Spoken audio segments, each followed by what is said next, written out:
minutes for two meetings, December 5th and January 9th. Assuming everybody's had a chance to go through those, I'd entertain a motion to approve or go over any questions you might have. I make a motion to accept the minutes of both December 5th and January 9th. I can only vote on one, December 5th, so we're going to have to do these individually. Okay, let's do December 5th then first. Okay, we got a second for December 5th? I'll second. Got a second, all in favor? Aye. Aye. Aye. And for January 9th? I make the motion that we accept the minutes of January 9th, 2019. I'll second. Okay, all in favor? Aye. Aye. All right, thank you. Okay, Mr. Anderson, we'll turn some time over to you to go over a couple of preliminary plats. Yes, thank you. I'm going to try to be as to the point as I can be. The first one is a proposed preliminary plat for property that we zoned commercial to, or that the city zoned commercial to this past year. Relative to what we see here outlined in yellow, which is located at the intersection of State Road 51 and Spanish Fork Parkway. It's, I would say, maybe the northern part of the property that parallels the alignment of Spanish Fork Parkway. We'll look at the plat itself in just a minute. This image shows as well some other property that the applicant has been working on. You saw a few months ago a concept plan for a proposed residential development that would happen here, kind of in concert with what we're going to look at here tonight.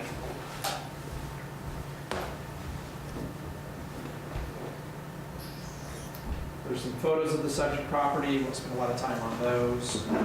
Unless you want to.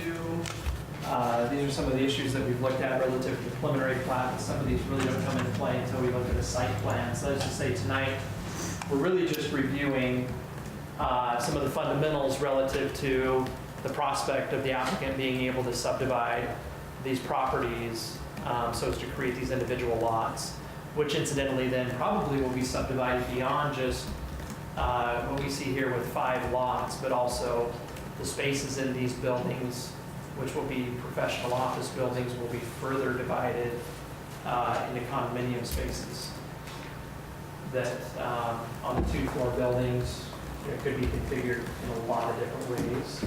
The main things that we're worried about here are just getting utilities to the site, making sure that, for example, roadway dedications and that sort of thing are taken care of at the subdivision phase of the project. But at least from my perspective, this is a little bit more simple than the site plan stuff, which is where we really get into the construction plans and that sort of thing. So the site plan would be the next step It will be. after this, is Yes. if this is approved? Site plan, and in as much as this is the preliminary plat, also the final plat for the applicant. That's an approval that the DRC makes, which gives the applicant ultimately a document that they can take to the Utah County Recorder's Office and have recorded, and that creates the legal property that they can convey to a separate party. So this is certainly more than just a formality, but again, given kind of the steps that are set up for somebody that are set up for somebody to follow that wants to ultimately develop property commercially, at least from our perspective on the planning side of things, this is a pretty easy step to follow. So is the zoning already complete for this property? The zoning It is in says it's place C2 right now. for the commercial part. The remaining part of the property is still zoned rural residential. So before, in fact, I think the thing that you would see next relative to this would be a preliminary plat for the residential part that would be accompanied with a zone change for that. You mentioned condominiums in these buildings. Yes. So is that possible still with the C2, or do you need to change that to a mixed use, or Yeah, how does that so- work? In this case, they would not be residential condominiums, Okay. but they'd be essentially commercial condominiums. So that, for example, let's say I'm an optometrist and I want the bottom half of this building here. Literally, I could purchase just the bottom half of that building and be part of an overall owners association, that would maintain ownership of the remaining part of the property in common and that sort of thing. And I would literally just own that airspace that is encompassed by the walls, you know, that I occupy, so. Okay, that makes sense. Do we just make recommendation or do we approve this? In this case,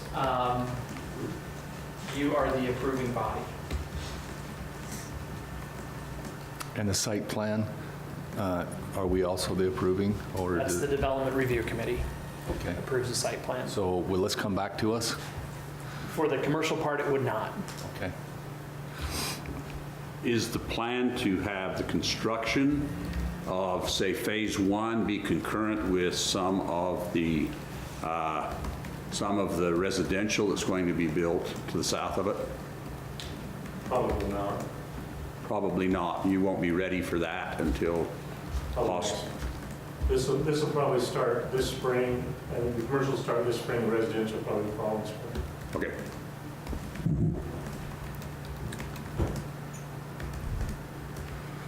Chris, do you want to come up? We might have some other questions for you. In fact, if you don't mind, why don't you repeat that, just so that, Yeah, so the plan right now is to get started with the Phase 1 of the commercial this spring, and then we're hoping to be ready with Phase 1 of the residential portion by the following spring.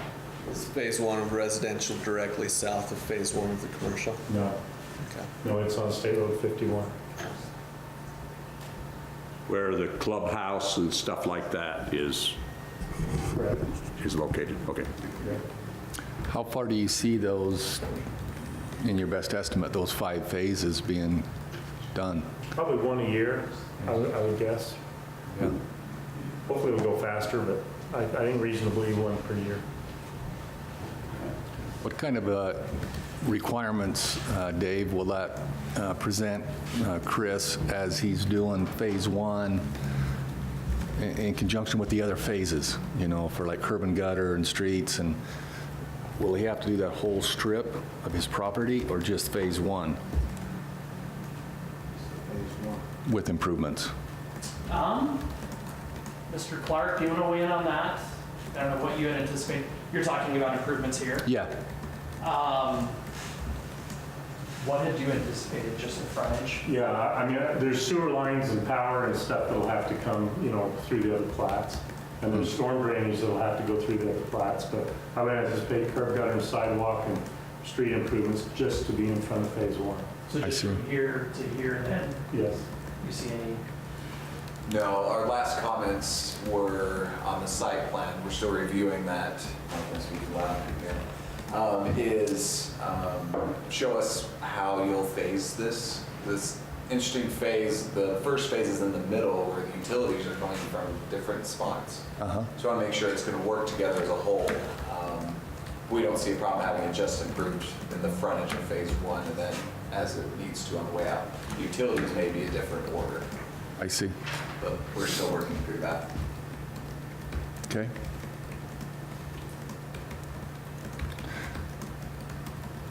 So again, the purpose of this tonight is to allow that piece of property to be broken up into 5 plats so it can go be recorded and you can sell those or do those kinds of things with those 5 lots. Exactly, and like you said, it probably will be one recorded plat at a time as the project progresses. That's pretty good. Okay. One of the conditions from the DRC is that they address any red lines. I'm not familiar with what red lines are.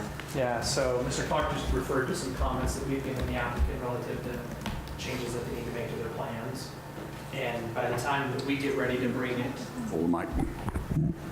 by the time that we get ready to bring something like this to you, those comments are, I would say, typically have a pretty technical nature and not be anything significant.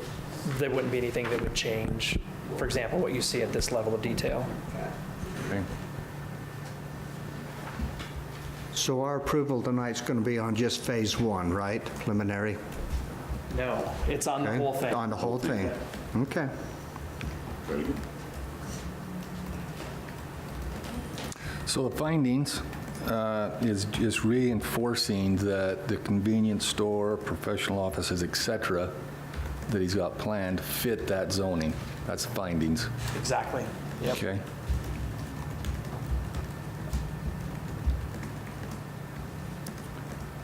And it could be other things as well, if there are things that you'd like to add to that. Yeah. Well, big projects like this, I think we probably lean on the DRC to kind of do all their due diligence and cover our bases on that kind of stuff. Does commissioners have any other questions for either Mr. Anderson or Mr. Childs?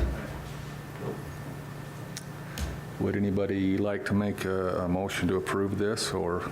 I will. I'll make a motion that we approve the Parkway Plaza preliminary plat.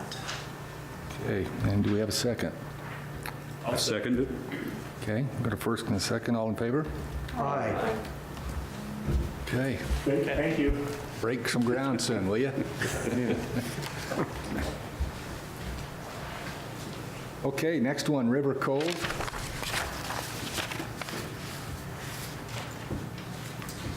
This is a project that some of you have seen before. We amended the approval for River Cove here, I believe, a couple of years ago.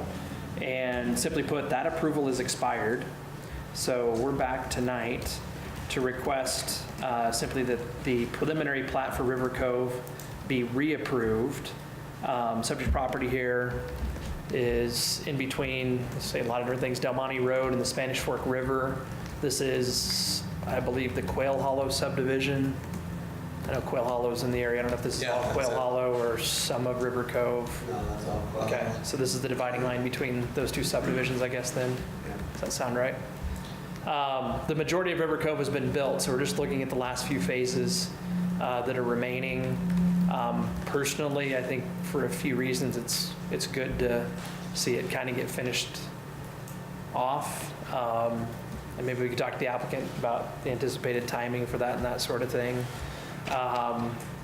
And there have been some changes that the Development Review Committee required that the applicant make. We received a new set of plans this afternoon earlier that we haven't had a chance to go through, but those changes had to do with modifying some intersection designs and some things that you wouldn't necessarily see as part of the plat document itself. And I'm very confident that we can work with the applicant here to get those issues resolved. Really, when we're looking at a reapproval of a plat, and this, honestly, this is our main concern, is just what's changed, if anything, or maybe even have there been changes to city standards that then should be applied with the reapproval. And in this case, I think there are some of those things that came into play. But not to try to make it sound overly routine or simple, still, the project's been approved now for some 15 years in one state or another, and we wouldn't necessarily want to see big changes at this point in time, so. So I have a question for you. How long did they have since the last time it was approved? Is that 3 years, 5 years? How long in between approvals? Yeah, they're required to record a plat every, So their preliminary plat is good for 2 years, and within that 2 years, they have to record a plat, and they have to record a plat, at least one plat a year, to keep the preliminary plat good. Thank you. Good question. a couple of years. And so if we were to approve this, then it's going to be good for another 2 years. Correct. Yep.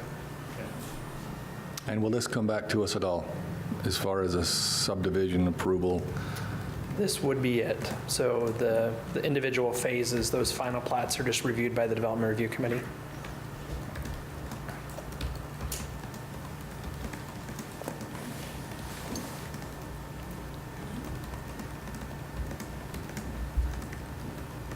Is the applicant here? Yeah, would you like to come up? Sure. You may have some questions, or if you got any comments on it. No, I guess in addition to any kind of modifications that have come from the electrical department and from Michael Clark in engineering, all those modifications have been made. They were submitted about noon today on the Citizen Serve, and so I'm not sure if they actually made the presentation or have been checked by staff. But according to our notes, all of the recommendations have been accommodated. There was one question about we have had the R-tanks in place in the last couple of plats, and right now we're going through the motions of looking at the LID versus the R-tank. The option is still open to keep the R-tank in place. Which is a storm drain. Okay. That's kind of maybe a different language. Yeah. And so we're going through those motions and just asking, along with the geotech and groundwater study, that we'll be still obtaining this and be done before final plat. Is our goal there. We are looking at the knuckle on the top left of the remaining lots, right there. Yep. In some recent discussions, looking at perhaps just smoothing that out, wherein the knuckle exists because of the frontage on that end lot, having to cover at least 80 feet or some such thing. When it was originally designed, that was the goal, but it was so far down the road in terms of we haven't ever really studied it, but we're looking at maybe making that corner a little bit sharper and not having as much of a knuckle, but still allowing that frontage to exist. Does the frontage have anything to do with the power pole that's right there? No, there is a power corridor through there, mostly down that, is it 900 South? It does go through lots 66 and 67 on that particular drawing. There was comments from the power department about how we would actually fit homes on those two lots. We have submitted here how homes would fit. It is a little tight, but they do fit. The 900 South Road was designed around that power corridor or power easement originally, and so to minimize the impact of that easement. Do you have any feel for how long it's going to take you to finish this project? Yeah, 2 years. There's 3 phases left. This plan is the old one in that a bunch on that plan there's probably approximately 24, 36 lots that have already been developed. And so that was one of the comments, was to take those lots out of the preliminary plan. There's 46 remaining lots that'll take 2 years to finish. We do have a plat ready to go right now, which is where we discovered that the preliminary plat had expired. And so there's an existing plat of 19 lots. Is that Plat G? It will be Plat I. I. So we plan on starting Plat I, which is this one before Plat G. Yeah, is there a laser pointer? There's a pointer right there. Yeah. The only reason I ask is because, more than anything, because I'm curious, because I live right there.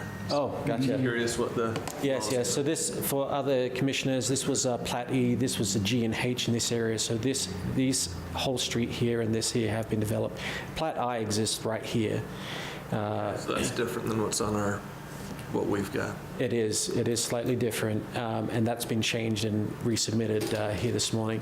There is also opening up here soon those riverfront lots. That'll be about 11 of them that we believe is a different price point and therefore can be developed concurrently, somewhat concurrently, although we haven't started engineering yet. But this year, I is ready to go right now, and then these riverfront lots will be released. Those riverfront lots, and Dave maybe knows well, what's the basement options on those? Are they able to have basements? Yeah, my understanding is we have a land drain system, a whole separate system in the street that is stubbed into every lot. And with that, the houses have a French drain that connect to those. And with that, the engineers come up with a recommended maximum depth off natural grade. And so like the rest of the subdivision in E and G and H, there will be basements, but, from natural grade, that's anywhere between, 3 to 6 feet in the ground from natural grade, with landscaping sloping up around the house from there. It's probably what's expected. While that study hasn't been quite complete, that's probably what's expected through the remainder of the area. And as part of that, this road can be completed to connect into this other subdivision? Yes. Yep. Yeah, also, the trail system, the plans show it looks like a trail system, looks like it cuts in right there, and also right here. Correct. And then that just runs along the back of the property line and ties into the existing bridge. Is that the plan still for that? That is the overall plan, yes. Our development obligations are to cut in the accesses right there, as you pointed out, and develop the trail along those back of the lots.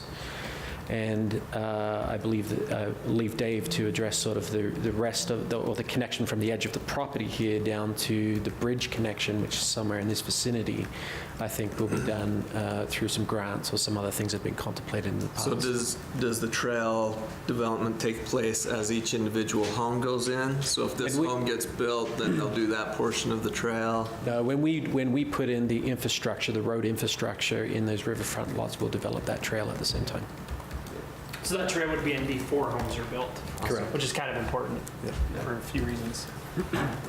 So the people's backyard in that area won't directly go out to the river. There'll be a trail in between. Correct.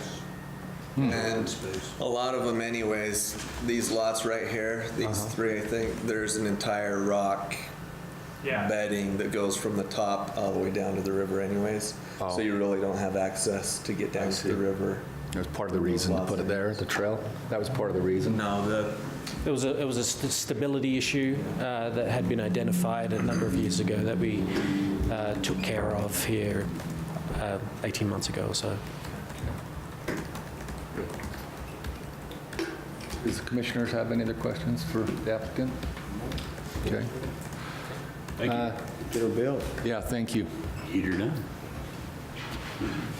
If we see you in 2 years, the answer is no.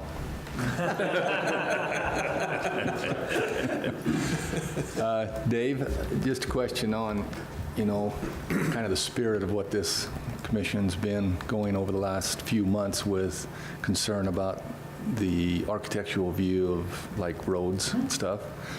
Again, if we don't see it again, we'll rely on your team to kind of oversee that. I see, you got Del Monte Road there that's going to have quite a visual to the backside of those homes. So is that something now that's in you guys' hands to watch over?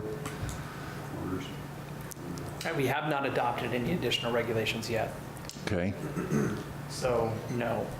I thought we had that. Was that just a preliminary in that Title 15?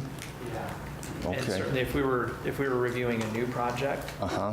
then we would, that would certainly be a part of our recommendations by way of some standards to employ. Now in this case, this is one of the few projects that we have in town that does have some specific architectural regulations though, just for the development itself.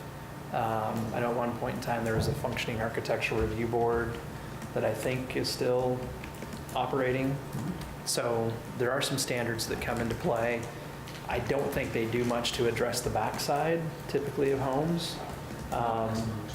But just for your benefit, some concerns simply have been raised about prominent building elevations being pretty ugly. And we don't often think about back elevations being prominent, but certain roads, they really become very prominent.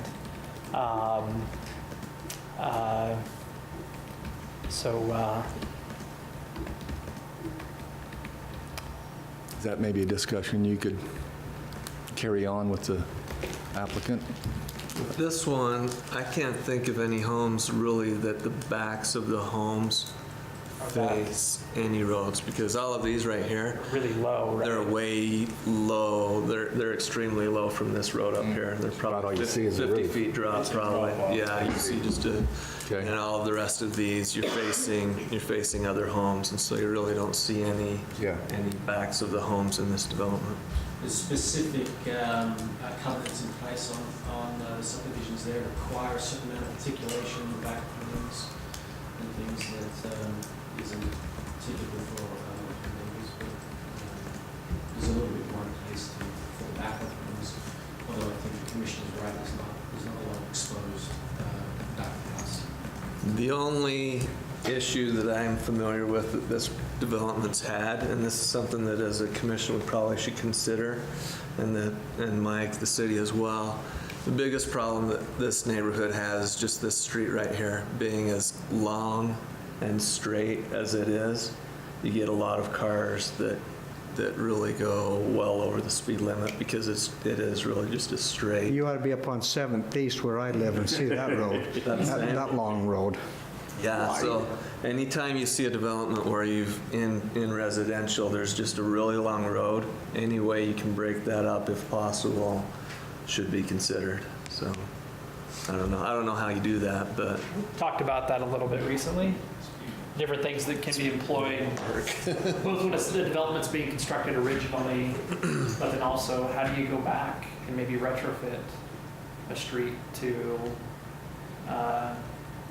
make drivers drive more slowly.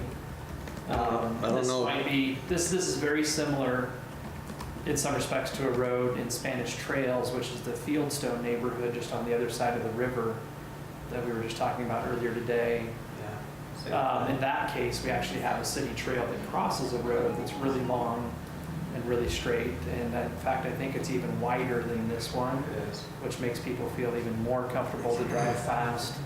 And you're trying to come up with the right tools to use just to, It's hard because when you're trying to get a certain amount of lots in a development and just the design to get it to fit right, you do what you have to. And obviously it makes sense in this case to have that road parallel to the one up above it. So Kevin, I'll raise that as a concern though. have you seen that up there? Have you seen people? Have you really? For years and years and years, our neighbors that live on that street, in fact, they've gone out and they've thrown stuff at cars. It's a lot of times just the young kids that are getting to ALA or getting to the high school early in the morning. And we've had patrol cars come out, and one occasion he pulled over 15 cars or so within an hour and a half, just speeding on that road. And it's any long road like that you're going to get that, like you say, Richard. I'm sure you've got the same, but yeah, just something to think about. I appreciate bringing that up. I really do. Like I said, there are a few around town that we're talking about regularly. And really, for me, it's just a matter of what do you do between the curbs. And there are some things that I think can work really well. Now, in this case, as opposed to the commercial subdivision, because this is a master plan development, you'd be making a recommendation to the city council for approval, if that's what you're inclined to do, so. So this plat will go to the city council? Yes. Okay.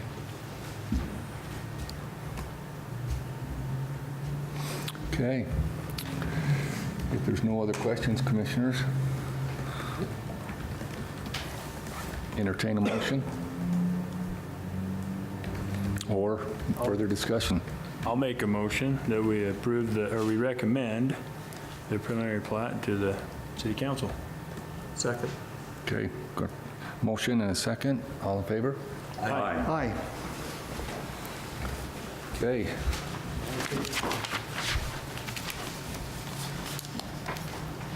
I don't think I asked for any negative votes on either one of those.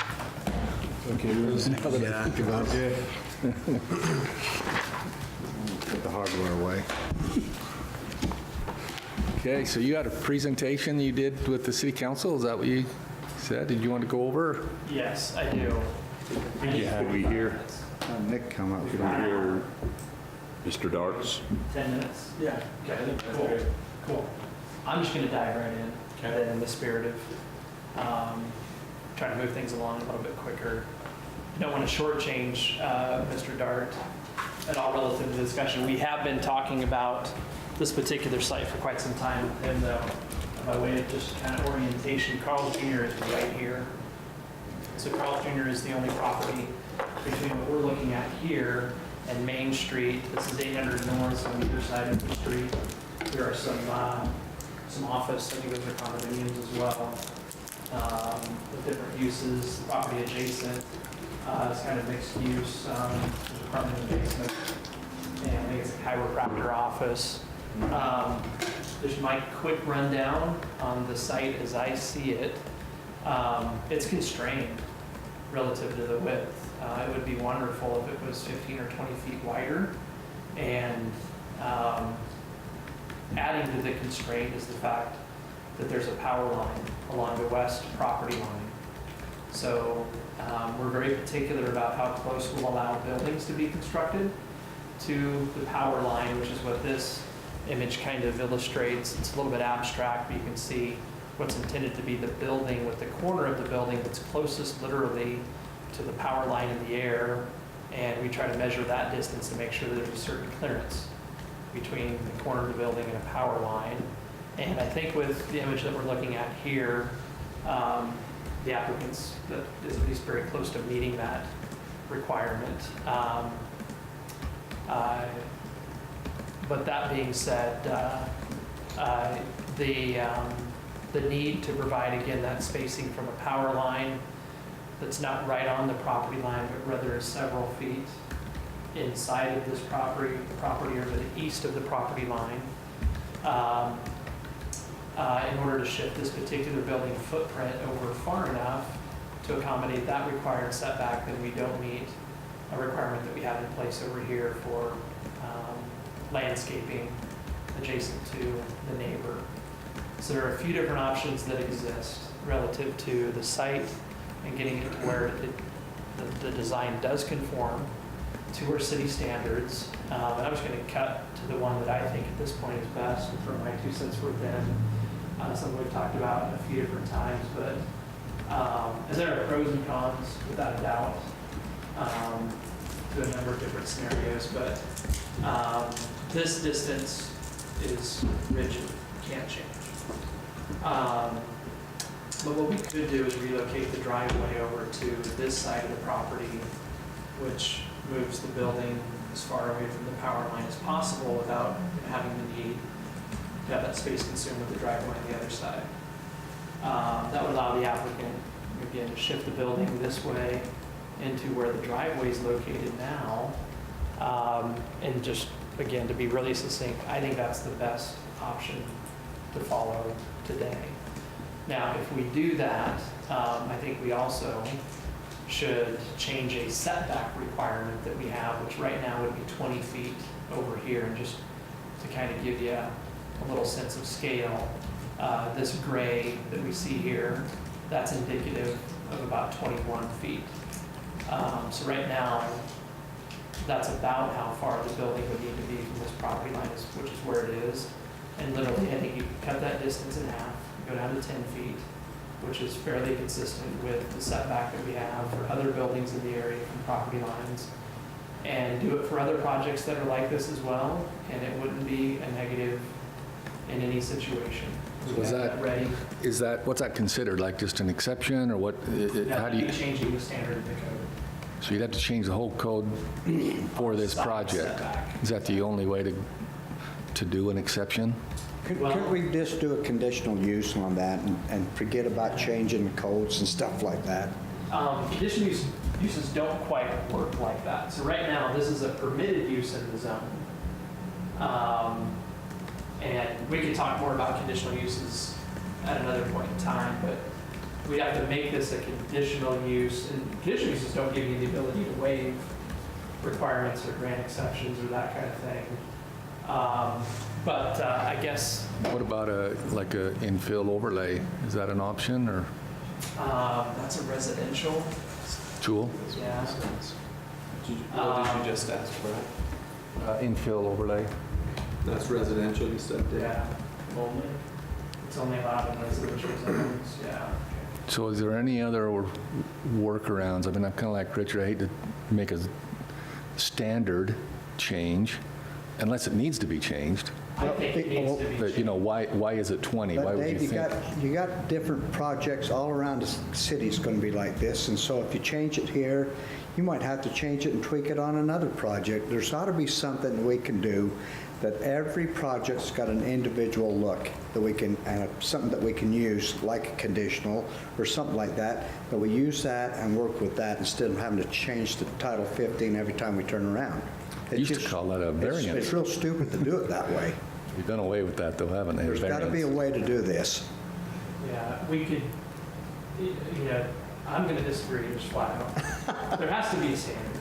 Yes, so is there places that 20-foot, because it is a standard, makes sense? I mean, is there other buildings going up, maybe in Well, Canyon let's- Creek or Yeah, new I think construction? it's a great way to look at it, and maybe let's just kind of think through things from this perspective. Appropriate where this is next to the residential office, maybe that could be a key criteria. Yeah, I mean, and there are things that we can do maybe to limit the use of a 20-foot setback as opposed to something less. But honestly, and I'm just going to kind of spitball it here. In the C2 zone, What about there by the new Discount Tire? I mean, there's multiple projects that's going to be going in there. They're all going to have to cater to this 20-foot setback, aren't they? not necessarily. So maybe just to talk about, and I think it makes sense to focus in on, do you need 20 feet? And what are we trying to accomplish with that space? In this case, the 20 feet comes into play because you're adjacent to a residential use. In the backyard? Well, in this case, the setback's 25 feet if it's a rear. This would be a side, so that's why it's 20 instead of 25. So that business there that the chiropractor's in is residential? There's an apartment in it as well. It's a residential. So it never got zoned commercial? It's a residential office. Okay. And you also have this one right here too, this apartment. It's Yeah, okay, There's another. okay. Is the So that's what triggers. setback from the building or from the property? Explain a little Setback bit how the is setback the works. distance from the building to the property line. Help me with that a little bit. A couple of months ago, we had 7-Eleven come in on the corner of Main Street and 3rd South. And if I remember right, that building is going to be almost right on the property line on the east side, next to the property, who the owner of that property was here to complain about the building. And the preliminary, well, it wasn't a preliminary plat, but the drawing that they had for that puts that building nearly right on the property line. I don't believe that there was 20 feet there at all. It's either 20 or 25.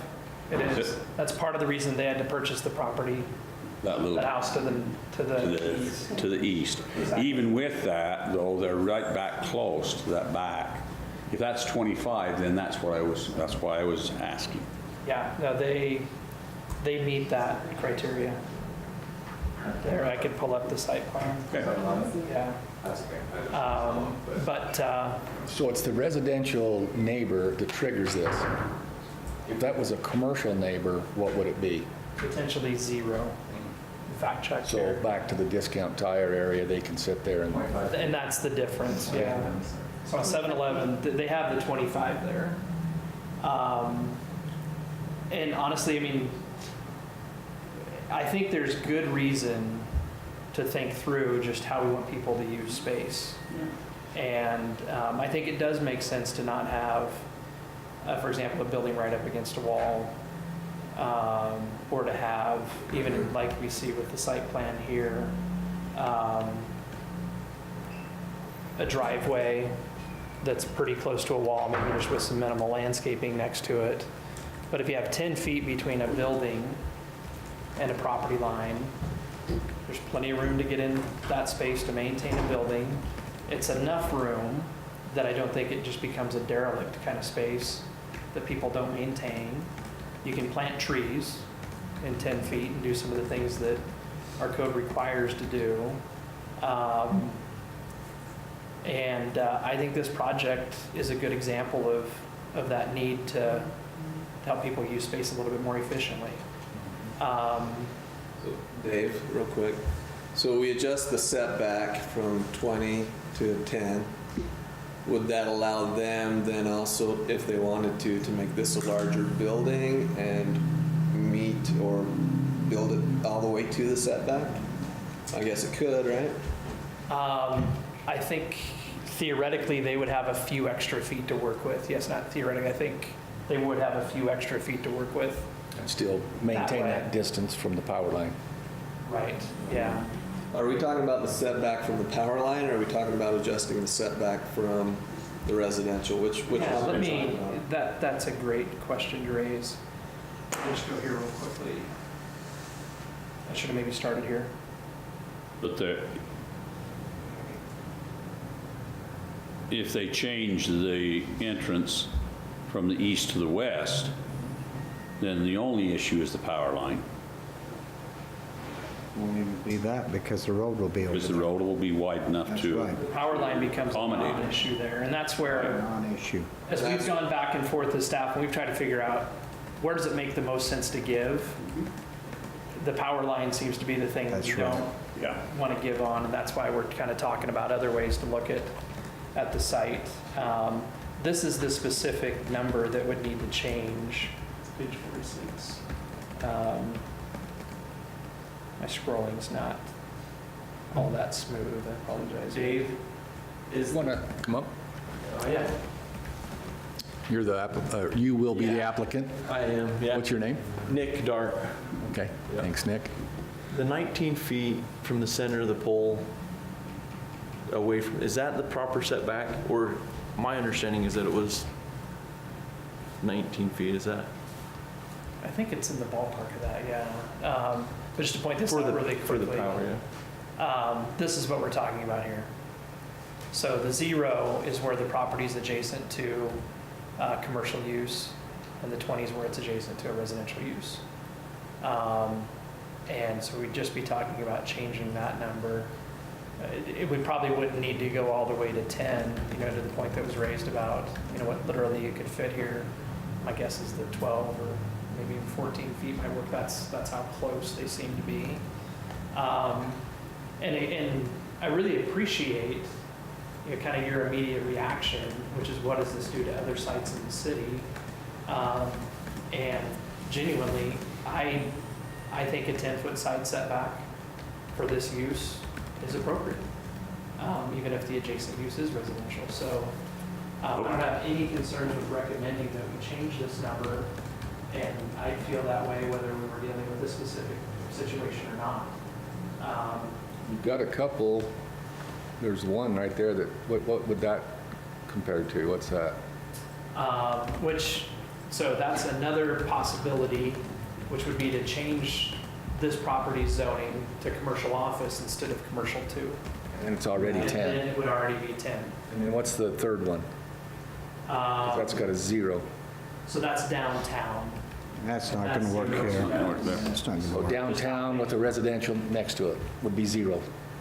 Correct, next to any use. How tall of a building could you build with the commercial 2 zoning?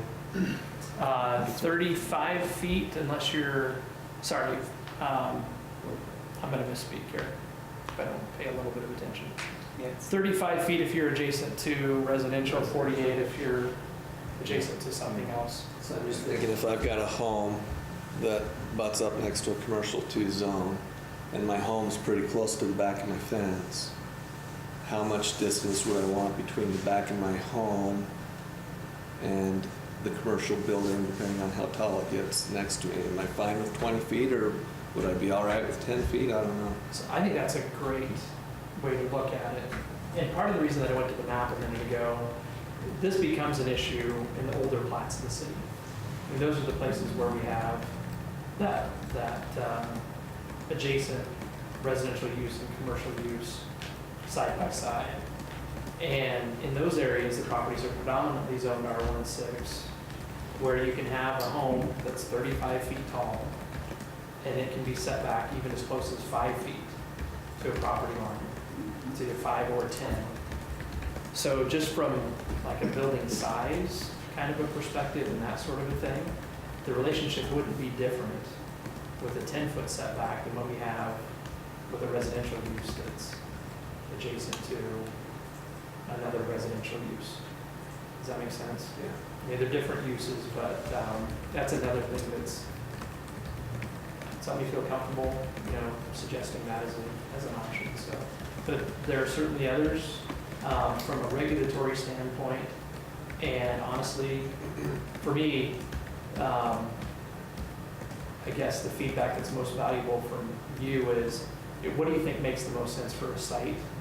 And then we can figure out how to employ that relative to a code change or something like that. But So Dave, here's what keeps going through my mind. I was thinking infill overlay just the same as Brad was. Can we do a commercial infill overlay in this kind of area where we're gonna have this issue over and over again? We've already had it twice in 6 months with 7-Eleven with this applicant. Can we have something like that that would give us the flexibility to have a case-by-case basis based on the circumstances to make those decisions? I think there is a way to do that. And honestly, pretty quickly you just gravitate towards some minimum. I mean, I think you need to think through, for example, how much space do you want to have between a building and a property line? As a minimum. I think it's situational, though, is what I'm feeling like. It feels like it's situational. I think we need to think through those situations then as well. I mean, I really do. Or, and we had this conversation a few years ago, you almost get to the point to where you need to think of a different program besides zoning and just do away with all of this and try to design everything from the ground up on every project, which destroys some things that I think have made historically working with Spanish Fork pretty good. It takes predictability, kind of totally out of the equation. Whereas now somebody knows that if they come in and propose something and they can meet these standards, our approval time and things like that is really quick. And I think those are things that we want to guard pretty closely from a few perspectives, but at the same time, I don't have a concern, really, if there's a standard in the code that should be modified. I think there's good reason to talk about changing it too, so. I agree with that. It just probably requires a little bit of due diligence to look at the examples of what impact that might have. We've got quite a few places in town, specifically on that 1,000 North with Canyon Creek, that's starting to come into those older neighborhoods, that this kind of stuff is gonna, I think new construction, it's not a problem. But when you start to adapt, now what would be wrong with that commercial office? If that's a zone that could move, would that restrict him from anything? Relative to what he wants to do now. And from a timing perspective, we could follow the same time frame. Makes sense to me. How tall is your building going to be, Nick? It's 23 feet. 23 feet high. So that's- So see, the CO would work in that situation. But aren't we still subject to the abutting RO? Even though we change my zone to CO, isn't that still a factor that comes into Yeah. play, that I'm still subject to the same restrictions that I am? Let's just Talking look at about that. 10 feet of landscaping? Yeah. Yeah, that would still be in place. But yeah, But the building setback would be would different. go to 10. Yeah, so that's why, I'm just going back to your site plan for a second here. Where did it go? There we go. So, yeah, you would still have the 10 feet of landscaping, but that would also be your setback versus needing the Versus 20 feet, change it. Versus 20.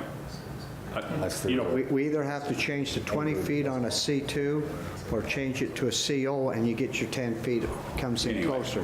And the other issue, The only issue difference is on a C2, you can have a higher building. okay. But if you're, But I don't it's need 30, that. but it's 30 feet, and so you match that Yeah, I criteria. don't need that anyway. And so that might be the best fix. The thing that I like, what Clint was talking about, is, a few months ago, we changed a piece of property there on 4th North and 2nd East with those high-density apartments, complexes, made a new zone for it. Made a new zone. Now you're coming here on a piece of property that's on prime real estate that's going coming off of Main Street and coming off of 8th North, and you're going to be running commercial all the way up that whole area. And so, I feel we need something to change for commercial work all the way through that zoning area. or, you know, I mean, I can see us changing to C2 and making the 10-foot, but then you might have a little bit of public clamor, a little bit on some neighbors that are still residential there on that situation. I'm starting to look like maybe the CO might be the best way to go with this, and then that not change the zones yet until we figure out a different type of zone that we can use all the way up 8th North and work something out like that. We'll have Third South as well. I think that's all. Well, right, exactly Same right, thing. exactly right. But in the meantime, Nick's ready to build this project. It's a great project. It's on prime commercial, you know, and you know, I owned that piece of property at one time, and I had approval for a commercial piece of property to be built on that, and it was on the back with the parking in the front, and it was passed. Now we've changed our zonings, we've changed the way we do it, and I like this a lot better with the building in the front and the parking in the back. All we need to do is fix something that makes it work. And I think with moving it from the east side, the parking, or the driveway from the east side to the west side, that gets rid of the power line, and then also changes zoning to a CO to get it closer to the fence line. That works right now, and that, you know, right now. That makes that property work right So now. one other concern, and I'm not the civil engineer, so I'm not plotting out the site plan, but I foresee, and like Dave said, I think there's pros and cons to the driveway on the east or the west, and I can see that. And the power lines, for me, you know, I understand that. That makes a lot of sense.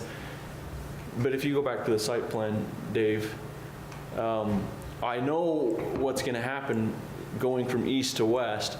I'm then going to, if I'm required to have that 10-foot landscape setback all the way from north to south on the east line, you can see, if you look right here in the middle section where I've got that parking, this shows 24 feet so cars can wrap around. You know, if they go down one drive to park and there's no availability, they can wrap around. But if I'm required to have 10 feet, that's going to reduce the wraparound. So that's where I'm wondering, you know, I'm happy to switch to the east to the west on the drive, but I know it's going to crunch parking if I'm still, you know, do you know what I'm saying, Dave? Yeah. So is that something that we could work with so that I can get people to a circular motion through the driveway so that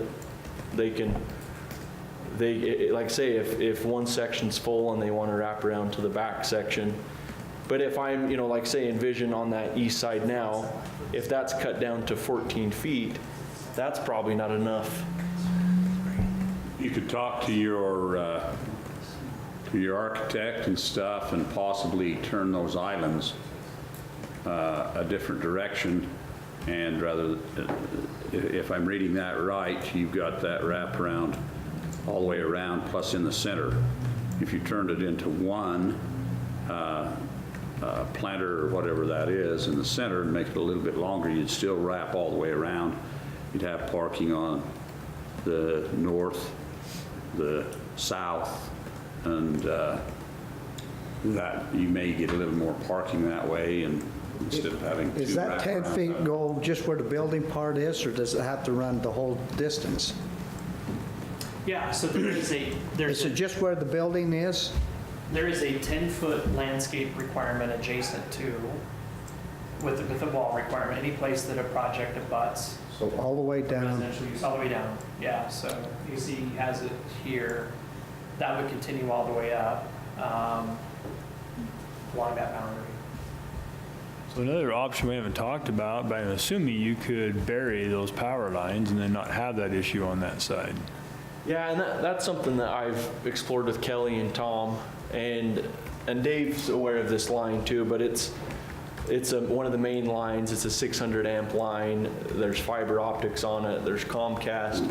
It's about $100,000 to bury it 200 feet, which is the length of my lot, and so this just doesn't pencil out for me to even. Okay, so you already looked at that? Yeah, we've looked at that. My first blush, so. Yeah. No. And I think our guys operationally don't love that idea too. That's been the Yeah. impression that I've had. So. Well, how does this, the way this is drawn now with the 20-foot issue, this conforms to the 20-foot issue, right? Just drawing the way it Does is? it conform to landscaping? Oh, I'm sorry, it meets the 20-foot setback, yes. Okay, so if we change it to a 10-foot, how does that change this issue here? It doesn't conform to the 10-foot landscaping. Well, if, it's all contingent upon where the driveway is. So if the driveway comes over here. And this is building commercial, is closest to within 10 feet Yes. of this property. Right. So with that move. So that makes the building conform. Yes. What's the problem It with would the? have to be changed. And honestly, I think you would lose a parking stall. And we wouldn't have the width, right, for the circular motion? Because it would cut that into, I think that's how you get the width, is you lose a parking stall. Yeah. yeah. Or, yeah. And we would maybe potentially, like where we have, I guess I don't have a pointer, but yeah, we would lose one there and we potentially lose in the southwest corner as well, right? Yeah, and as we look at it a little bit closer, I think there's a way to make this work to where you don't lose the spaces, and we can talk more about Yeah. that. But I do think you'd lose probably one of those. Yeah, and I guess that presents But there are another. other ways too to design. I mean, we often don't see on parking lots that are this small, that kind of a movement. So I mean, in reality, you could take parking stalls all the way to the end with the idea that Yeah. when you go down and park and come out, then you pick up parking. Mhm. So it's just a matter of how. And at one point, we had parking all the way to the west line, but my concern was, if you know, those stalls fill up and somebody goes in to park, they're gonna be reversing out to, so I thought, well, let's lose a few stalls so people aren't reversing out of the first line of parking to get to that second row. What do you expect for parking? You expect it to be full? I expect it to be, I mean, right now, we're meeting with 16 stalls, we're meeting the minimum requirement for the square footage. And I expect it to be a premium. I think. What is this building is it gonna be multiple offices, ownerships? Yeah, so my business will go into the main level, and the second floor will be rented space, Okay. to just professional use. No basement? No basement, no. Is your brother going to be one of the tenants? We'll see. Trying to sell to him? We'll see. Yeah, we've talked about that. Good. Yeah. Well, it sounds like that CO Can I just zoning is a Mr. thought. Snyder's been kind of quiet tonight, but he pointed this out. And maybe to bolster what I think you were going to say, let me just read the definition of the commercial office zone and, you know, why we have it. I think that is what we're dealing with here. Yeah, in that second line there. Transition between Meets your commercial and criteria. residential. Yeah. Yeah, so talking about a commercial infill, we may already have the tools there, we just need to find them.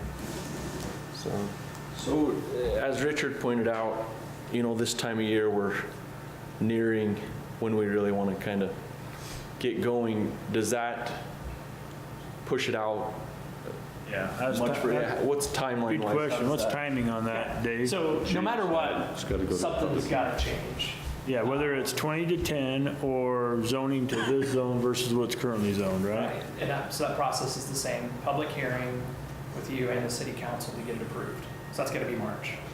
Now, we oftentimes, when we get some clear direction from you, work with applicants to go ahead and get their site plan all polished up and ready so that the day after, and literally the city council approves a change, we approve a site plan at a DRC meeting, and we can even do other things to help get them closer to construction so that, you know, there's simply as little delay as possible.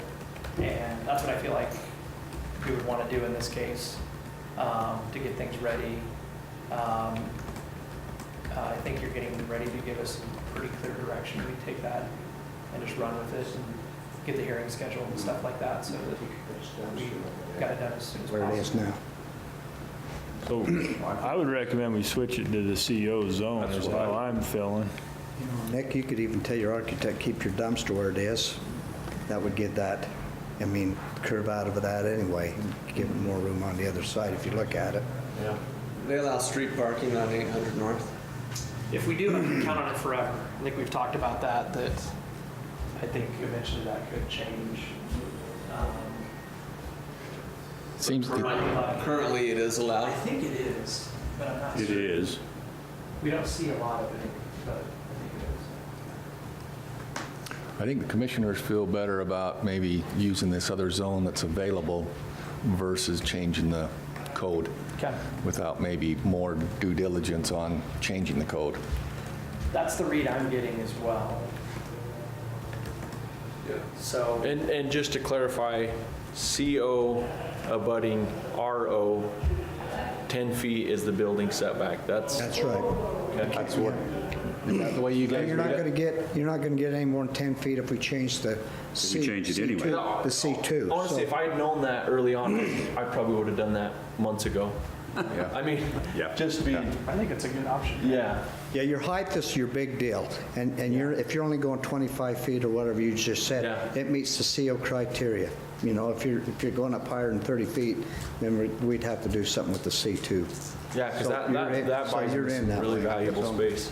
Is that the way you want us to go? I think so, if Probably it's 10. the biggest obstacle would be just because it'll be a public hearing, is maybe having a pulse on your neighbors and Yeah. doing a little bit of planting some seeds maybe with Yeah. them. When So you do a that, public hearing like that, do you notify, send letters just to the residents, or do the commercial businesses receive those as well? All property owners within 3 years. Would they also receive notice of change of the other option we were discussing, from 20 to 10? No. If we're just changing text, we don't notify things on a local level. Is that a public hearing though, any title changes? Yes. If so, But any just- option we talk about is going to involve a public hearing. That's what I was asking, so it's going to be, You know, Nick, I don't think you'll have much public clamor on that. You know, when I changed it to C2 from an R2, or a residential commercial, we didn't have any of the neighbors. I mean, so Yeah. basically you're toning it down a little bit compared Yeah. to. And like I say, the only thing that concerns me is enough parking with that 10-foot landscape when it comes back into play. Yeah. And I think, you know, because we're already tight as is, and I think that's just going to tighten it I up. think that's about the only way we're going to do it unless we, you know, it might take 6 months, 8 months to try to change the new type of zone that we were talking about, to even make it work, and arguments back and forth. If you want to get built, I think this is the best way and the fastest way, maybe lose a couple of parking spots, Yeah. Okay. I think.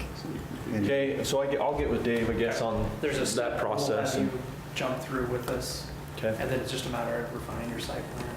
okay, we'll get working on it.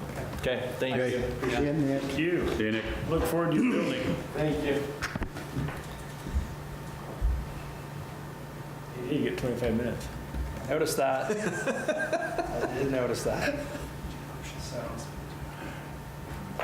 anything else from anybody before I dive in here? And maybe try to move kind of quick. Now, remember, you said this is a Reader's Digest version. I have Yes, taken it is. out, I've taken out the best part. I took the jokes out. no, leave the jokes in. jokes? I had jokes. All right. You want the joke version? Yes. It's a lot longer. Every present is a long joke. Here when you cheat, Dave, 25 minutes. The highlights would be great. Tracy's been awful quiet tonight. That's okay. Everybody has those kind of days. Fully leaded. Fully loaded. So occasionally we receive instructions from our city administration to follow a particular theme. This year, we were told to somehow incorporate Far Side cartoons into our presentation, so. Zoning connection, right? So we didn't spend time talking with zoning, but you're right, that's fundamentally what we're concerned about. We're concerned about places, making them good, making them so people like them instead of hating them. Occasionally we talk about code enforcement, nuisances and that kind of thing. We've all seen it, right? Some of us have dealt with it very directly.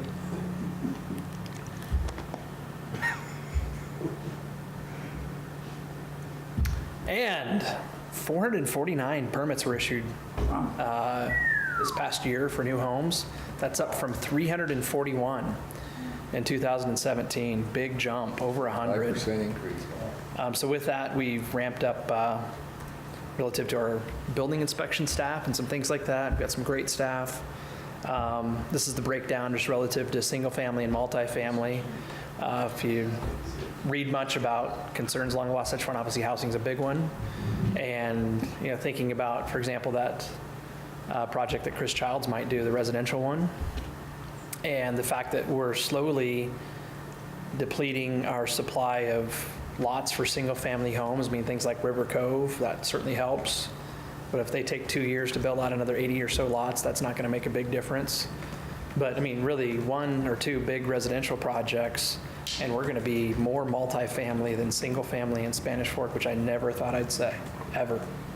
So it's a transition, it's a change, and it's kind of surprising. Sorry, real quick, the home builder sent me an email the other day and had all the cities and it had this stat, the 283 and 166 for all the cities, and we were 4th on single family and it was like 5th or so on the multifamily. And 4th most or 4th fewest? 4th fewest. Saratoga, Vineyard, Lehigh. Is that Utah County? Can't remember the other one because Eagle Mountain or not, but in Utah County. Huh. Yeah, so it's a tribute. We have 4 inspectors, and they do all of our plan reviews, all the inspections and things like that. It's, Yeah, they're busy. they are, that's our population as of first of the year. What does that include? Does that include like Lake Shore, Benjamin? No? No? No? Holy cow, Spanish Fork. that's a lot. How was the comparison, and maybe it didn't show this, it shows we were the 4th most in the single family. How did we compare though in single family residents compared to multifamily with other cities? Are other cities building a lot more multifamily than we are? Without a doubt. Vineyard, for example. They're, I'll bet they're, So Lehigh had 869 single family, Eagle Mountain had 849, Saratoga had 563, we had 349. That's what they had now.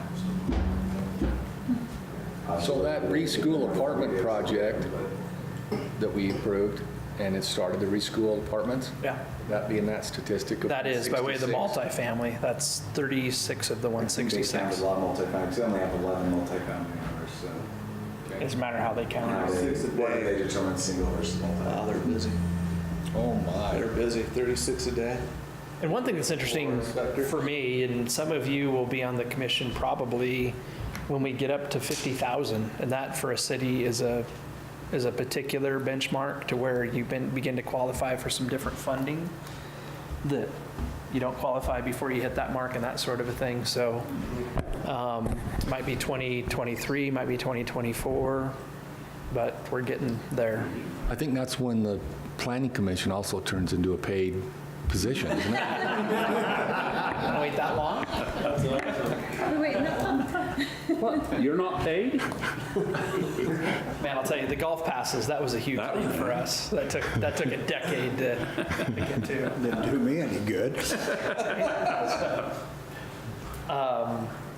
Yeah, so we try to keep our inspectors at about 12 inspections per day, which means when nobody's sick, nobody's out at all. We've got a guy here in the office, which is great. And I could spend a lot of time talking about that, but I won't. 1,282 business licenses. Kim knows that well. She touches pretty much all of those. So about that half of includes those- renewals, or no? Those are all businesses that get renewed annually. Renewed and Along new? with new ones. Yep. So from January 1, 2018 to December 31, 2018. How many of those are taking advantage of renewing online? We have about 25% that still either mail in payments or come into the office or pay over the phone. That's a big number. About half of those are home occupations, roughly. Half aren't. But again, Does the cost volume. of a business license vary based on the size of the business, or is it No. the same? It's the same Basically a across flat the board. fee, yeah. It is a flat fee. Is that a good thing or a bad thing? You could argue it more than one way. I think it's a good thing. But yet it's not perfectly fair, obviously. In other communities, for example, a Walmart would pay thousands and thousands of dollars for a business license, literally. So if And here it's $60. I'm a preschool mom, teach preschool out of my house, I pay the same business license As fee as Walmart, yes. But here's the catch. Walmart generates hundreds of thousands of dollars of sales tax for the city. Yeah. You know, so So there's got to be some incentives. there's, yeah, and that's been the philosophy for a while here in Spanish Fork. We're not looking to make money on issuing business licenses. Literally, we're just trying to recoup our cost, you know, for the administration service that's provided to keep a record and to check on certain things and that sort of a thing, and that's it. We don't have dogs mowing lawns, you know, again, just relative to our inspectors, we have people that know what they're doing. We indeed do have, so to speak, rocket scientists building rockets. Again, we've got good people. Won't spend a lot of time on that. There's a little bit about our inspectors in terms of their experience and certifications and that kind of thing. This is our business license revenue, kind of how it's evolved over the years. In 2016, the state legislature changed a law so that we cannot charge a business license fee for home occupations unless they have patrons. So the scenario you described where I might teach a lesson or something like that and have somebody come to my home, we do charge a fee for that. But if you just have an office in your home and that's it, and you never have a customer come to your home or something like that, we still issue a license, but we don't charge for it. So that's why we saw a drop in revenue. It's pretty much held the same for the last couple of years. And with that, we're fine. We're basically covering our costs. Talk a little bit about retail development, which is obviously a huge deal for us. Everybody loves the new stores. That's me in any store right there. Us small people, it doesn't matter. Me and Tamara's always looking for people. Can you reach that for me? And this for me is just staggering. So there's really only one line I want to focus on. This is taxable sales that have occurred in Spanish Fork by these 10 or so different categories. General merchandise, that's this line. Whoa. You know, that's Kmart, that's Shopko, that's all $1. That's Cow Ranch to a large extent, that's IFA. Auto dealerships? Not auto dealerships, no, Really? they're separate. Wow. That's crazy. Things like that. When did Costco open for business? What do you want to guess?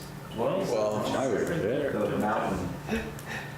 But, When did Walmart open for business in Spanish Fork? Okay. see Couple of answers. correlation? This is incredible for a community that's been around for 150 years, that had 30,000 residents, you know, when we were there. I mean, Spanish Fork was already something of a regional hub for commerce. So to go from less than 50 million a year in this category to over 200 million a year, just from 2012 to 2017 is kind of unheard of. Like before I came here, I worked in Saratoga Springs, and there, Kroger came along in 2001 or so and said, we want to build a grocery store. Well, there, that kind of line made some sense, right? We went from zero through the ceiling when Smith's opened. But this just doesn't happen often in a community, you know, Spanish Fork, again, it's maturity, that already had commerce and stuff like that. This is why we hire police officers these days. This is why we talk about, you know, different capital projects and that sort of thing. This funds the majority of the services that the city provides, particularly relative to general fund revenue. This is it. That's nice. Dave, this is another pretty impressive line. What category is that? I can't tell. It's so close to the color. Yeah, I'm not sure that I can zero in either, because you're right, they're really similar. It might be this top one, and I don't know what that is necessarily anyway. Or frankly, it might be the auto dealers, which It's doubled, right? 50 to 100, that's huge. Yeah, I mean, from Doug Smith and, the Anderson, what used to be, I knew as Anderson, the Ford dealership. And Dolly. the changes that have happened there. The economy too, I'm guessing more people are buying cars in the last 4 years. Yeah, so, and I'd offer that as kind of, almost a word of caution relative to what we're seeing here. We've had new stores open. There are new opportunities for commerce. We're serving a much broader market than we did before 2012 and Costco opening. But also, we've been part of the most robust, period of just a sustained economic growth as a country and, local economy as well, which definitely plays into that. So it's not going to continue forever. But if Lowe's opens their doors here in a year, that's going to be new commerce in the community. They're not going to cannibalize existing sales in the city and that sort of things. That's new blood. And, with them will come other people that will also, spend money in the community that maybe otherwise wouldn't have, or certainly otherwise wouldn't have. So, man, we're fortunate. And I'll say this, I give Richard a hard time sometimes. I enjoy doing that because he's a great sport. But decisions that the city council made 10-ish years ago, they're paying off for the community. I think, beyond the revenue the community appreciates, having the shopping here and that sort of thing. So it's way beyond this, but also quality of life is different and better. Good stuff. And we also got lucky with the new interchange. That is a big component of it, but there was a time when the city council had to make a decision, and I think they made the right one. And it definitely could have gone another way. Too. Yeah. I can still remember being to the state championship baseball game over there. I remember getting the call from that. And all of a sudden, it was announced, and we were just yelling and screaming and shouting because we'd won. We'd won not only a state championship, but a great big major store that changed the whole atmosphere. Oh, that was a big deal. It was a big deal. Springville didn't like it, but we sure did. That's all right. Let's keep going. It's a good deal. This same kind of thing here, just to move along. 22 million, so this is restaurants, 22 million in 2010, 53 million in 2017. So this is even, free things like Should be more. Olive Garden and Panda Express Should and stuff be like more. that. And, right, we still feel like we're underserved in That's that right, respect. absolutely. And frankly, the Mayor needs his. the retailers feel like we're underserved as well. There are other restaurants that are trying to find space in the community and things, and that I'm sure will continue to trend up. I do my part in that regard. This is something that we put together. Frankly, so this is the Anella Townhomes. We did the general plan amendment, and these guys got me a little bit worked up, frankly, by suggesting that there's not enough demand for commercial to justify keeping that frontage along Expressway Lane, maybe commercial. So we put this together to illustrate that when you take Canyon Creek, which is this red, if you can make out that color, out of the equation, you need to take IHC out of the equation, you take landfill, which is the gray, out of the equation, and you take wetlands, which a good part of this is wetlands, out of the equation, a little bit of this, and this out of the equation, and a brownfield site out of the equation. With the city boundary being right here, and this being developed residentially, and this being developed residentially, where do you put, for example, professional office uses? Where would you put more retail, even as well? It seems like there's a ton of space out there for development to happen, but when you really look closer, there's not. Not without spending millions of dollars, for example, to relocate garbage, or likely millions of dollars to try to mitigate wetlands or different things like that. So when we make changes from commercial plans to residential, we need to be really deliberate with that, I think. And I think you have been, and I really appreciate that. Talking about the housing market, still it's smoking, it's really hot. And times for me are kind of weird even. It's definitely a different time. Cities that I never would have guessed would be approving 80 units to the acre, really, really high density and different things like that. Just seem to be doing it as quickly as they can. And that's because today there's a housing shortage. And frankly, I think some cities are overreacting a little bit, not necessarily thinking about what that means for them 50 and maybe more years down the road, which that's how long homes last, probably well over 100 years. Residential land uses typically change really, really slowly. So we talked about just maybe being calm and kind of staying the course. Again, we understand there are situations that need to be addressed, but we don't necessarily want to, again, overreact. And that being said, still, we follow state legislature and the things that have them worked up, have the home builders worked up, have groups like the Property Rights Coalition worked up in Utah. They want to blame cities for every woe that exists relative to development in general, in my opinion, or a current housing situation where simply there's more demand than supply. And we're in, as a city, we're in the crosshairs there. Cities in general are. The idea that we should continue to be allowed to control our destiny from a land use regulation perspective, that's in jeopardy every time there's a new legislative session. And, the Speaker of the House is a developer, the Senate President, commercial real estate broker, those interests are very strong. And while I absolutely believe they're wonderful people, their perspectives seem to be very singular to me. And we're aware of that, and we try to go out of our way to not give developers a reason to want to run to a legislator and have a new law ran that maybe takes tools away from us as a city. But that's a reality. But then again, to touch on just simply the fundamental of why there's greater housing demand today than supply, I've seen this type of chart or type of description a few different times. We did this one on our own here a few months ago.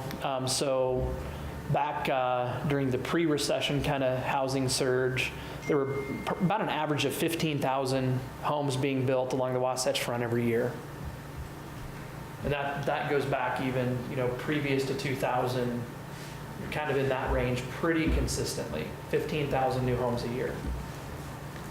This is Utah high school graduates. We typically have graduated at least as many high schoolers every year, if not more, than the year before. That's been growth. And these are the folks that are entering the housing market in a few years. So if I'm trying to predict demand for housing in 2000 and, let's say 24, 25, 30 maybe, this is a number that means a lot to me. Incidentally, if I want to look at 2040, if I want to look at maybe like 2035 in that range, I'm looking at kids that are entering kindergarten. You can just almost bet 20 years after that date, that's future housing demand. And we haven't slowed down on the amount of internal growth that we are producing as a state. So the future demand from housing climbed. And this is about an 80,000, maybe more like 100,000 home deficiency that was created during the recession, where we went from, again, about 15,000 down to as low as 5 in that range. And we didn't get back up to that average until 2017, just a year or so ago. And we're catching up now. And that simply is the mode that we're going to be in for a while. I think we will catch up. I think people's life choices have kind of changed a little bit as well. That'll impact that future demand for housing. But the current housing situation didn't come about because Spanish Fork City raised their impact fees, or because we adopted new development standards, or because we failed to zone housing for apartments, right? So it's because of factors that were completely out of our control. We weren't any more restrictive with development here. In fact, we were less restrictive with development here than we were here. You can see the point I'm trying to make with that, right? It's not our fault. And legislation won't change that. And we can't wave a magic wand and fix it either. It's market driven. So that being said, this segue into accessory apartments. I'll try to pick up some time here. We know some people like the idea. We know some people hate the idea. We know people are in a lot of different situations, and as a municipality, we have a responsibility to look out for everybody, regardless of maybe their capabilities or different things like that. I almost didn't. This is a little far, maybe even for me, but and like always, and we try to be very deliberate. We try to make sure we're communicating clearly. We're trying to make sure we're using phraseology that people understand, and that we're listening, so we're hearing the correct thing, not maybe what. And we know that there are tools, there are proven, so again, talking about accessory apartments, there are things that work. We don't need to invent a wheel. I don't think we want to be cutting edge. I think rather we want to follow what's kind of been proven as best practices, and not be pioneers. So those are things that we'll be working on for the next, hopefully just month or so, as we try to fine tune some things before we come back to you with recommendations. And this is the topic we've been studying for a while. We're not lost. I'll talk a little bit more about next steps, but I think we're going in a good direction. This depicts properties today in Spanish Fork that are zoned for accessory apartments, R3 and R16 zones. This depicts, with a few maybe anomalies, properties that meet our criteria for accessory apartments in Spanish Fork. And that's property that is zoned residentially, that if we make a change, we might consider allowing accessory apartments in, the blue there. So this is everything from the R3 all the way up to, I think, the R115 zone in Spanish Fork, just as maybe an idea of what we might want to do. Question that I threw out for the city council in terms of maybe adopting a more robust program to allow for accessory apartments. And this is the way I look at it. If we were maybe to be in 2025 and be looking back, 5 or 6 years, what would the yardsticks be? How would we measure whether our program was successful or not relative to accessory apartments? Is it just about getting compliance? Is it about opening up as many opportunities as possible for everybody? Is it making sure we're doing everything we can so that neighbors are happy with neighbors that have accessory apartments? Just what might those things be? And I'm going to really try to hustle here.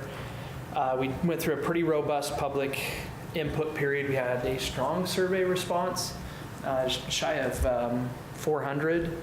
And we published those survey results. They're on the city's website now. You can go and look at them. And it's great.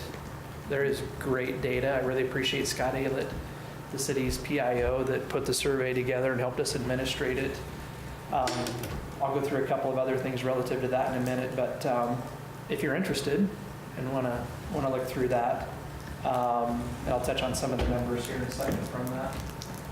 Our next step, we're trying right now to get ready for a focus group meeting. We'll have 3 of them, February 11, February 19, and the 21st of February.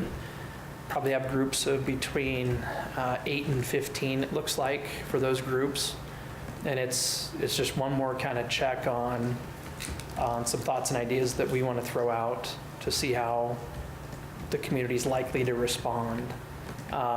Frankly, I think I have an opinion, I guess I'll say, of what I think's best for the community.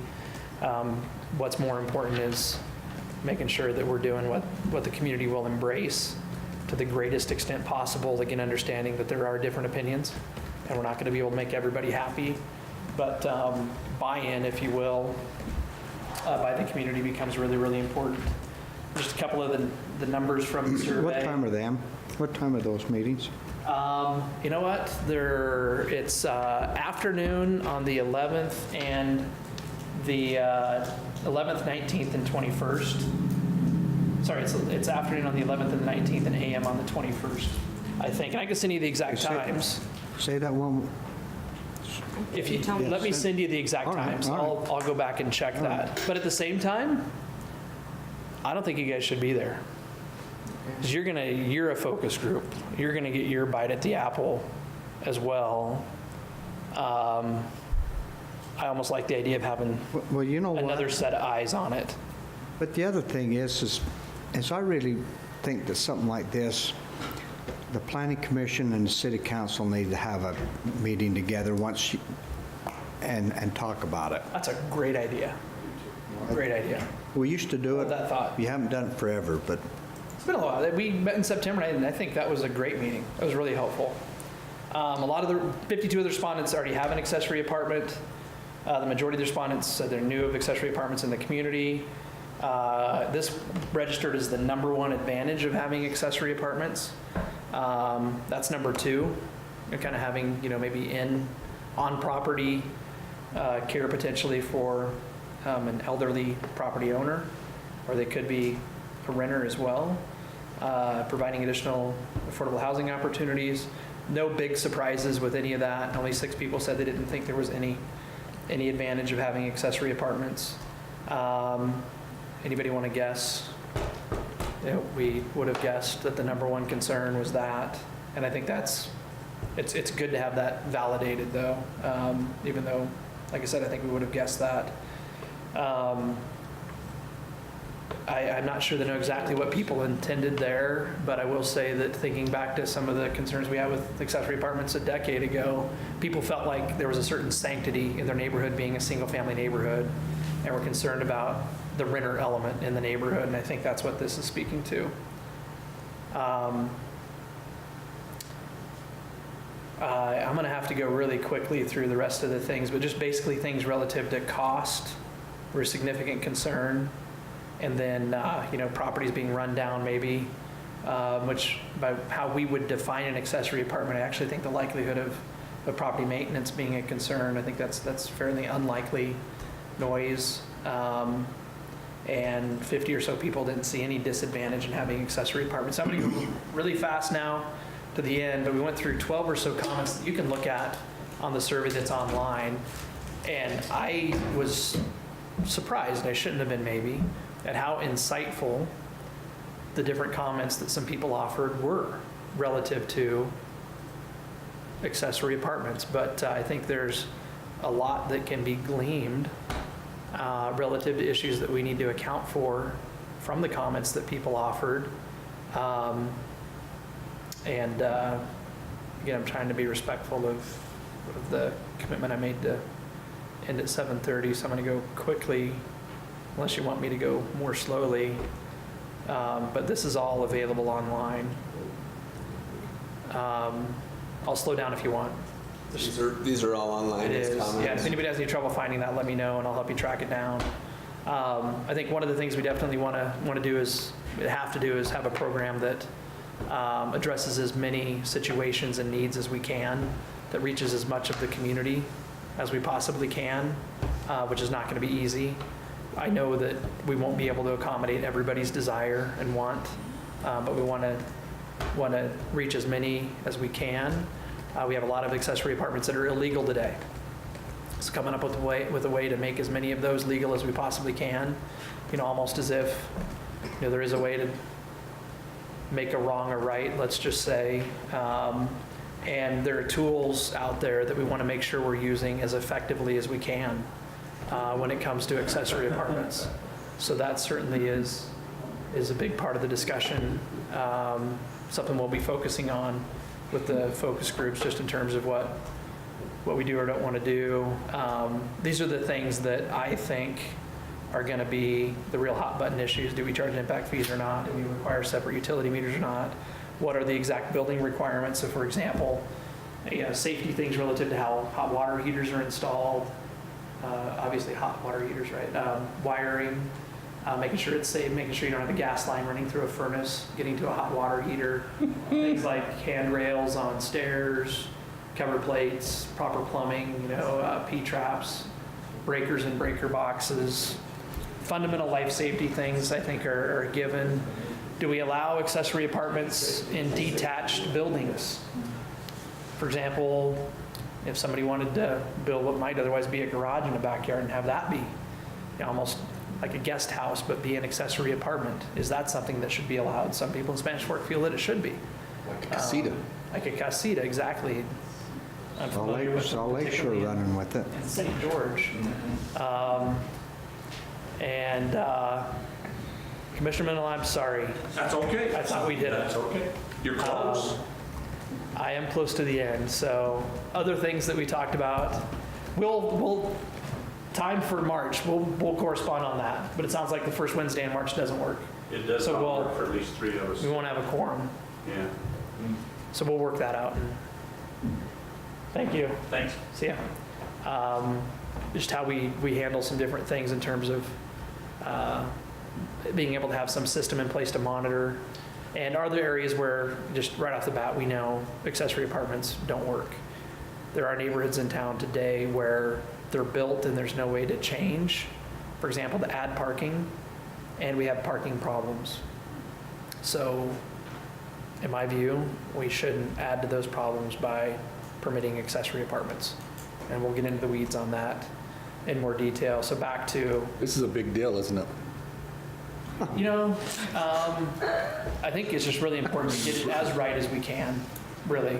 So, You guys are laughing over there. So you make it look like this is it.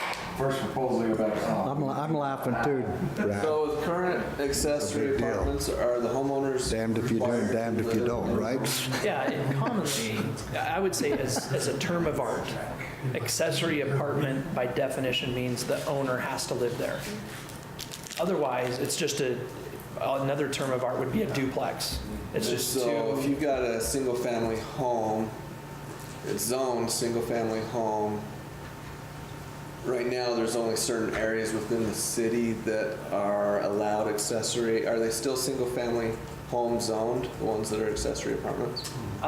single family, or like in the case of the R3, you could also have duplexes and threeplexes and different things like that as well.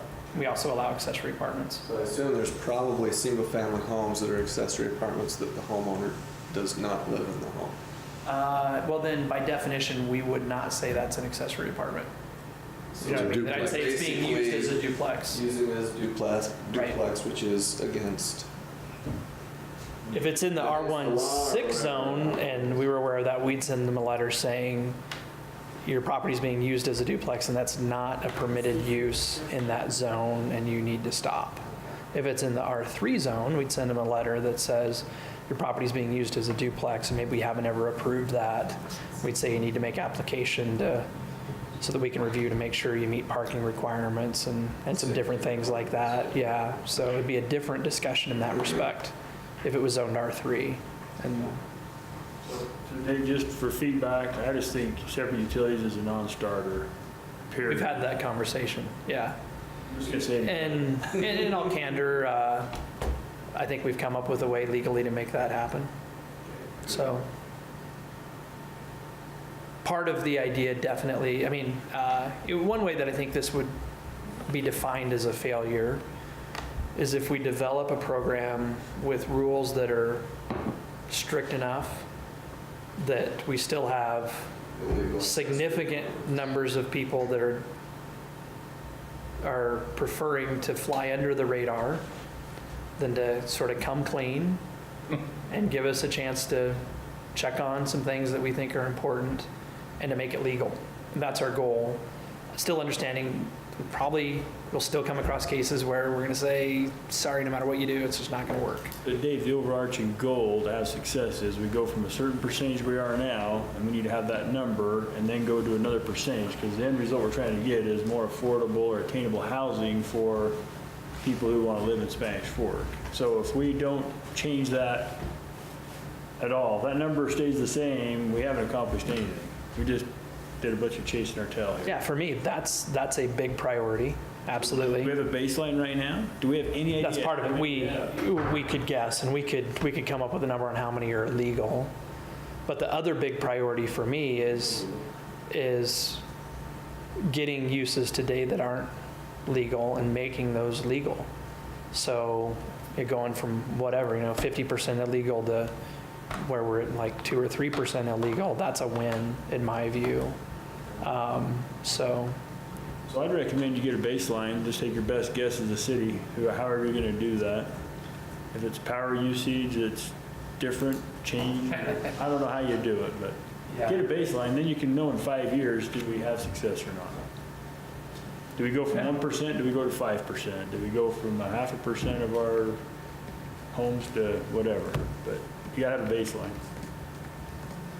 So there's some feedback. yeah, it would be. Anytime we can measure, that's helpful. Thank you. That's what I had. Any questions, thoughts, concerns? Back to Richard's point, we talked with the council indeed about I suggested March, and forgetting that March for council members is a horrible month with different conferences and things like that. So a joint meeting probably won't happen until April. But our next significant step, I think, with you and the council is a joint meeting after we go through the focus groups and we have a draft that we say, here, this is what we think we should do and why. And again, I don't think everybody's going to love it, but I do think that the majority of Spanish Fork residents feel like accessory apartments can work in neighborhoods and not be a detriment, which I'd say that's the other big goal, is coming up with a program to where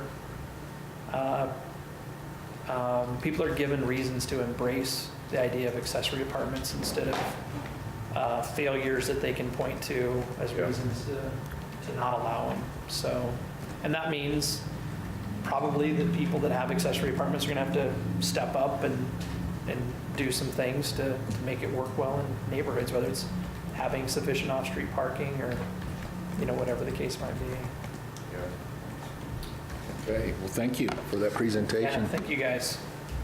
And relative to a time for the March meeting, you guys want to talk about that at all now? I'm wondering even Maybe if the next Wednesday? Is that what you're thinking? the next Wednesday gets tricky. I'm wondering about maybe even the week before, which also might be tricky at this point. But how about if we maybe throw out some dates? Yeah. And just reply to what See works. what would work. Yeah, let's do that. So you'd be looking at Yes, right now. February 27th. Yeah, that might be tricky. That's something we need to look at and see if that could work with some public notice requirements and stuff like that. Just kind of go from there. But if you know, for example, that there are dates into February, first part of March that don't work for you, like the 6th, let us know. And So the 6 works for me. Do you have 3 of us? I think there's 3 that can't make it. The quorum's 3, isn't it? February 27th? Yeah, quorum is 3. You're not going to be here? How did you know that? Oh, that's 4 missing. There's 4 missing. I have all of them. We can do it. Well, my wife would go with that, but Let us know. Yeah, whatever. We need to make a motion to adjourn. I'll second that. All in favor? aye. Now she